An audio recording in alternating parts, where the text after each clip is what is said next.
Hello and welcome to Ditching Hourly. I'm Jonathan Stark. Today I've got an audio excerpt from an answer I provided on my YouTube channel. You can check it out at thejonathanstarkshow.com and it'll redirect you to YouTube if you're into watching videos. Otherwise, you can just listen to the audio here on the podcast. Enjoy. Hey, Jonathan here. I've got a question from my satisfaction. Maybe that's what it is. And the question is this. Do you ever outsource or delegate outreach or another part of your sales funnel? Okay, this is a totally fair question. I do use the term sales funnel. It's the term that's used, so I need to communicate using words that are commonly understood. But I honestly don't think of what I do as much as a sales funnel. I think more of sort of the content you probably call, these videos and my email list and things I share on social media. Probably think of it as content marketing, and it is technically content marketing. The way I think of it, though, is that I'm trying to find a scalable way to help the most people I can at once. And the result of this is a sales funnel. I don't really think of it that way, or I'm not conscious of it all the time, certainly when I'm doing it. I'm just like, how can I help some people on YouTube today? But I recognize, of course, that turns into a raised awareness in the marketplace, and then it's going to attract people to want to learn more, and then they end up going down this funnel path. So the question is, do I delegate or any part of that?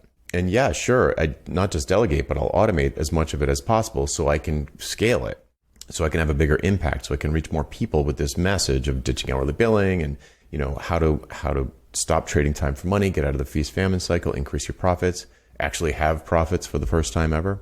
I use Drip for automation. I have a VA who does an amazing job, with things like this video, helping me run the YouTube channel.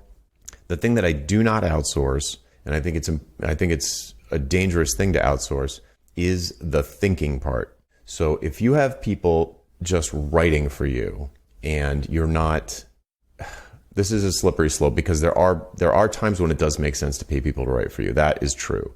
But for me, the creation part, the one thing that I do not want to outsource, and I think would be a bad idea to outsource in my particular business, would be to outsource the actual thinking.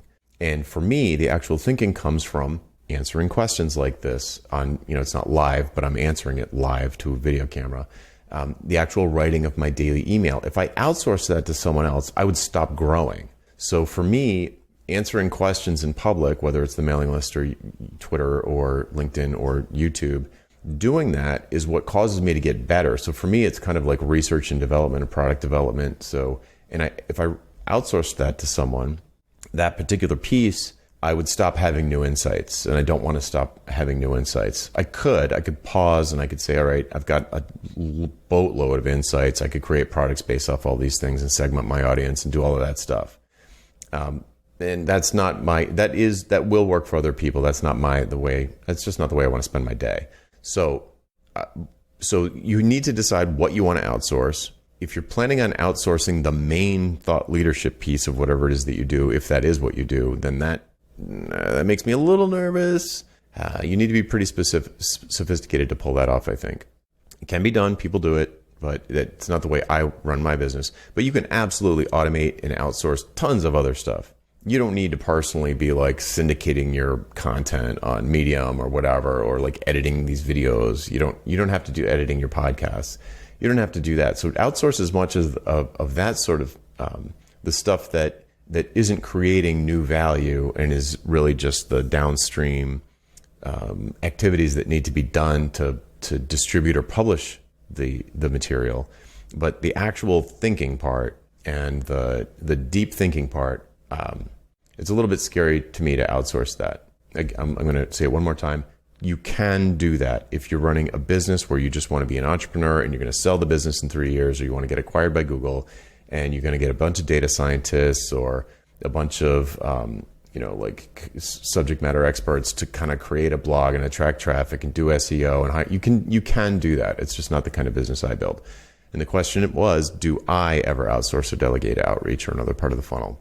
Yes, I automate and delegate stuff that doesn't require me thinking about pricing, pretty much. So if I'm thinking, anything where I'm creating answers to questions like this. I'm not going to I could outsource it, I suppose. I could find people who kind of drank the Kool-Aid, have read my books, have been through my courses, and start to outsource. Maybe someday I will, but I don't see that happening right now. Anyway, the point is, the answer to your question is yes, but be careful about the things you outsource. I guess that's my final answer. Okay. I'm Jonathan Stark.